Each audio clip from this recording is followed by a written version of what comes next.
আসসালামু আলাইকুম। আমি ইঞ্জিনিয়ার মোহাম্মদ তৌহিদুর রহমান আসলাম আজ 10তলা ভবন নির্মাণাধীন 10তলা ভবনের দশম তলার সেন্টারিংয়ের কাজ চলমান আছে। আসলে যখন সেন্টারিং করা হয় তখন এই বিষয়টা খুব গুরুত্ব সহকারে দেখার দরকার আছে। তার কারণ আপনার সেন্টারিং যদি দুর্বল হয় যে কোনো সময় ঢালাই চলাকালীন অবস্থায় ভেঙে পড়তে পারে। বিশেষ করে বাঁশের যে মাথাগুলো দেখছেন চ্যাপ্টা হয়ে গেছে, এ ধরনের বাঁশ আসলে লোড নিতে পারে না। আর সর্বনিম্ন যে বাঁশের গ্যাপ, সেই গ্যাপগুলো হচ্ছে 2 ফিট। 2 ফিটের উপরে বাঁশ ব্যবহার করা যাবে না। এবং উপরে যে রানারগুলো দেখতেছেন এগুলো 2 ইঞ্চি বাই 2.5 ইঞ্চি রানার আছে। এবং স্ট্রাকচারে যে ছাউনির কাঠটা আছে এগুলো খুব বেশি গ্যাপ করে সেন্টারিং করা যাবে না। তার কারণ হচ্ছে যদি খুব বেশি দূরত্ব দিয়ে সেন্টারিং করা হয় আর সেই ক্ষেত্রে আপনি যে প্লেন শিট ব্যবহার করবেন, প্লেন শিটের গেজ যদি একটু মানে পাতলা হয়, পাতলা গেজের কারণে কি হবে, যখন ঢালাই হবে তখন হয়তো বোঝা যাবে না, কিন্তু সেন্টারিং যখন ডিশাটারিং করা হবে মানে খোলা হবে সেন্টারিংটা, তখন কিন্তু ছাদের বটমটা ঢেউ ঢেউ হয়ে যাবে।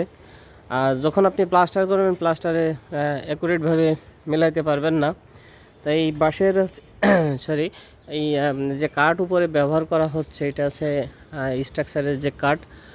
স্ট্রাকচারের কাঠটা হচ্ছে আপনার 4 ইঞ্চি, 3 থেকে 4 ইঞ্চি গ্যাপ হইলে সব থেকে বেটার হয়। সেক্ষেত্রে আপনার যদি শীটের গেজ একটু কম হয় তাহলে আপনার ছাদের যে পৃষ্ঠদেশ মানে বটমটা হচ্ছে মসৃণ হবে এবং হচ্ছে উঁচু নিচু হবে না কোথাও। এবং প্লাস্টারে মশলার পরিমাণ কম লাগবে। আর যখনই আপনার প্লাস্টার মানে ছাদের সিলিং হচ্ছে উঁচু নিচু হবে তখন কিন্তু আপনার প্লাস্টারে মানে মশলা মানে সিমেন্ট মশলা বেশি লাগবে। সেই ক্ষেত্রে যখন আপনার 12.5 মিলিমিটারের উপরে প্লাস্টার আপনি করবেন তখন কিন্তু ওই প্লাস্টারটার টেকসই হবে না। একটা সময় কি হবে, ওইটা সে ড্যাম হয়ে যাওয়ার ভয় থাকবে। যখন বিল্ডিংয়ের বয়স হবে তখন ড্যাম হয়ে যাওয়ার ভয় থাকবে। তাই সেন্টারিংয়ের সাথে অনেক কিছুর গুরুত্ব আছে। তাই যখন সেন্টারিং হবে তখন অবশ্যই আপনার বিল্ডিংয়ে যদি ইঞ্জিনিয়ার থাকে তো তাকে তো অবশ্যই চেক করাবেন। বাঁশগুলো বেশ শক্তপোক্ত হতে হবে, নর্মাল কোনো বাঁশ এখানে ব্যবহার করা যাবে না। তার কারণ ছাদ ঢালাইকালীন সময় যদি সেন্টারিং ফেল করে তাহলে আপনি এটা ঠেকানো কোনোভাবেই পসিবল না। আর সব থেকে বেটার হয় আপনার যদি আপনারা স্টিল শাটার ব্যবহার করতে পারেন, যে স্টিলের যে খুঁটি আছে এই খুঁটিগুলো যদি ব্যবহার করতে পারেন তাহলে সব থেকে বেটার হয়।